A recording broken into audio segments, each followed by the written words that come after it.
আসসালামু আলাইকুম। হ্যালো বন্ধুরা, আজকে পয়লা বৈশাখে আমি কোথায় আসছি আপনাদেরকে দেখাবো।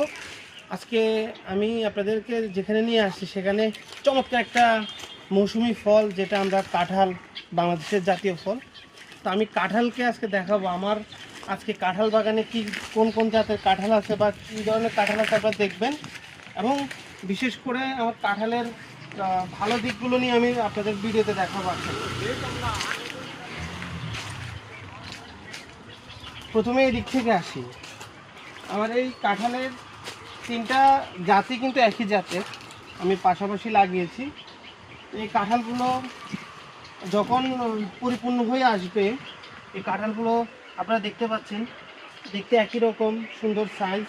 এটা আরও বড় হবে, এক একটা 10 কেজি 8 কেজি এরকম, আরও 12 কেজি পর্যন্ত হয়, 6-7 কেজি 4 কেজিও হয়। তা আসেন, এই কাঁঠালগুলো এত মিষ্টি বন্ধুরা, কোষগুলো এত ভালো, আপনারা এটার একটা কোষ খেলে আপনার কলিজা ঠান্ডা হয়ে যাবে, মানে আপনি ঠান্ডা হয়ে যাবেন একটা কথা। বিশেষ করে আসেন মাসুম ভাই, আসেন, আমরা আরও দেখাতে চাই। এদিকে আমার আরও আছে।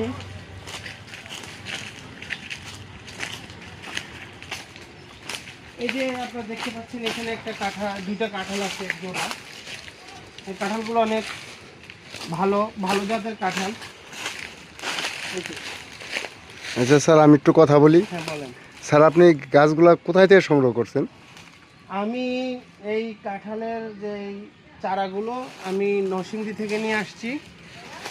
তো এই নরসিংদী থেকে কাঁঠালের স্পেশাল যে হাইব্রিড জাতের চারাগুলো, এই চারাগুলো বিশেষ করে এটা ফলন বেশি দেয়।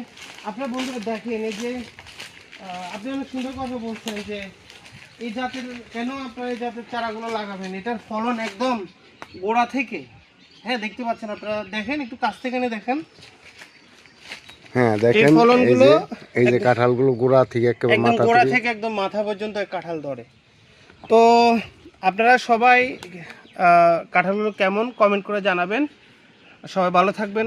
আর সুন্দর একটা ভিডিও আপনাদের উপহার দিয়েছি, কেমন হয়েছে কমেন্ট করে জানাবেন। সবাই ভালো থাকবেন। আসসালামু আলাইকুম। হ্যাঁ, আমাদের হৃদয় ভাইয়ের জন্য সবাই দোয়া করবেন, যাতে উনি বেশি বেশি করে গাছ লাগায়, সবার যাতে দিতে পারে, কাঁঠাল উপহার দিতে পারে। উপহার দিতে পারে, আমরা যাতে সবাই ভালো খাইতে পারি। থাকবেন। আসসালামু আলাইকুম। আল্লাহ হাফেজ।